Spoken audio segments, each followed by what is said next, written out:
How you doing? Um, been resting my voice 3 days in a row, so we should be good. I'll try to do this as fast as possible. Um, we're talking about my FPS of the year, 2023. I loved it so much. Story, gameplay, mostly gameplay. So satisfying. So much destruction and killing. So much different type of creatures to kill. Robots, uh, possessed, kind of zombies, forward slash, clickers, you know. Anyways, where I'm going with this, a lot of people got this from this game. A lot of people say, it's Bioshock, it's Bioshock. For my generation, I'd say Half-Life 2 and Half-Life 1.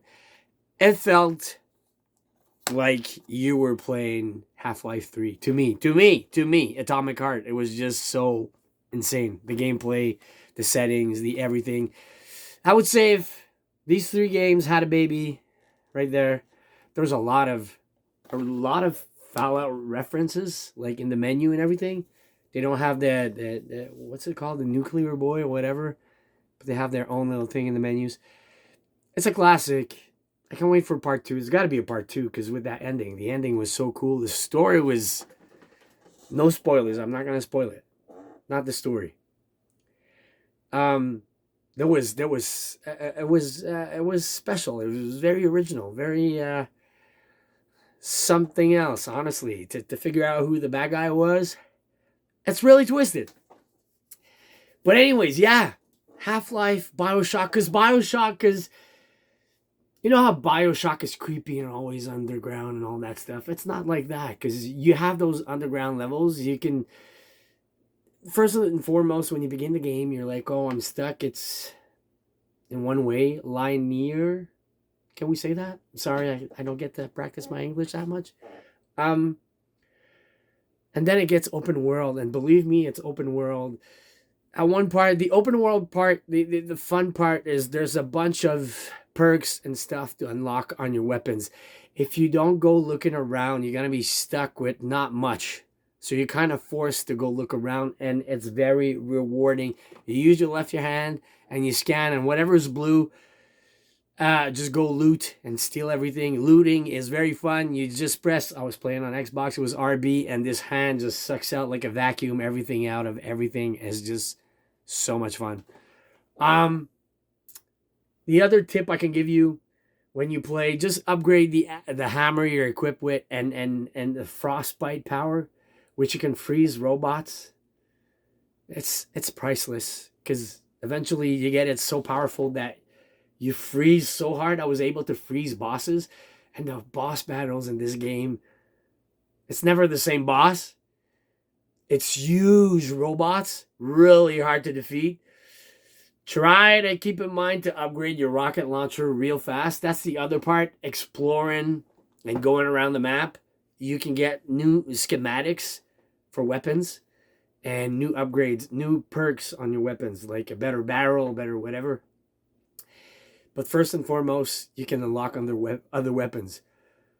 I think the bazooka, it's called the Fat Boy or something. I think it was in a house somewhere, very random. But you can go in the menu and ask on the map where around would be this weapon to find the blueprint to be able to craft it.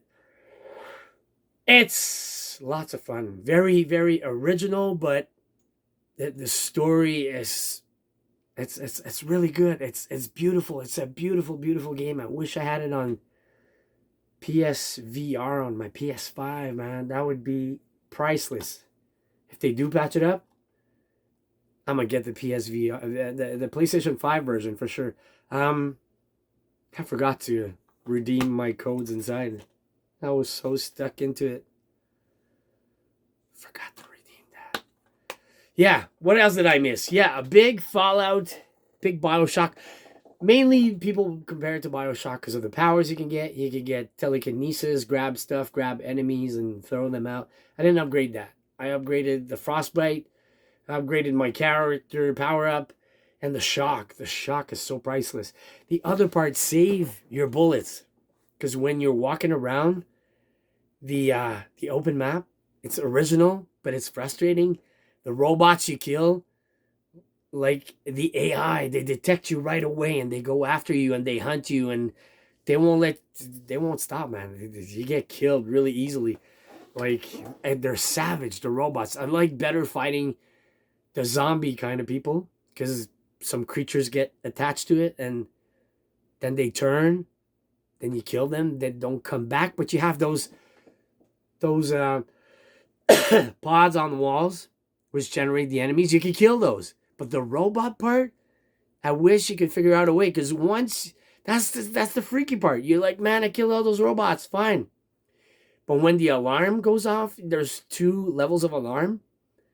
When you're at level 1 or 2, they send out these drones, these blue drones, and you want to shock them because they're gonna rebuild and remake all those robots you just killed. So save your weapons.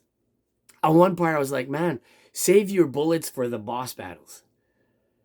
But I was like, man, I'm killing those robots over and over again, and I'm like, no way. Use your hammer, use the frostbite, freeze them, and kill them the best you can. And fighting them off and everything, you have to the block, the fighting, everything is so satisfying. Nothing compares to this fighting system. Freaking robots always get repaired. It's like a never stopping killing machine. And it's like, wow, it's insane.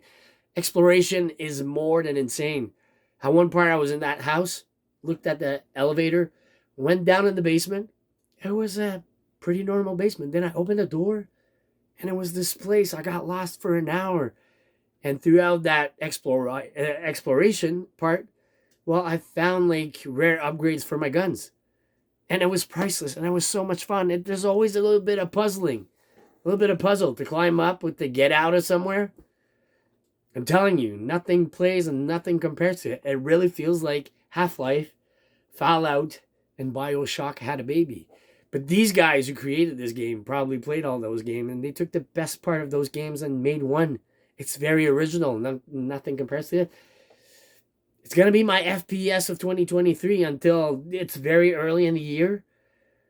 But we're going to wait. We're going to wait what comes out. But I got to make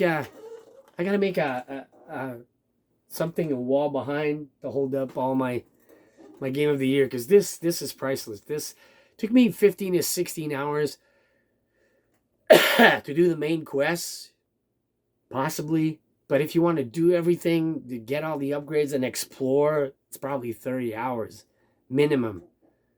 But just the world to explore and to get everything, it has that old classic vibe of FPS from back in the days, but it has that fresh new approach where you can actually survive with a hammer and some magic. And it's priceless. Upgrading, especially the upgrade fridge. I'm not going to repeat that on the channel. I'm not going to repeat what I recorded the whole thing. That fridge is nasty. The upgrade fridge where you upgrade your character and your weapons. My gosh, that's wicked. Especially the part before the end, which he says, wow, the upgrade fridge, the dialect, and the people talking, and the main characters. He doesn't swear. He's got that one word. It's so corny, but it's priceless. It's crispy critters. I know it sounds like nothing, but when you play it, you're actually laughing.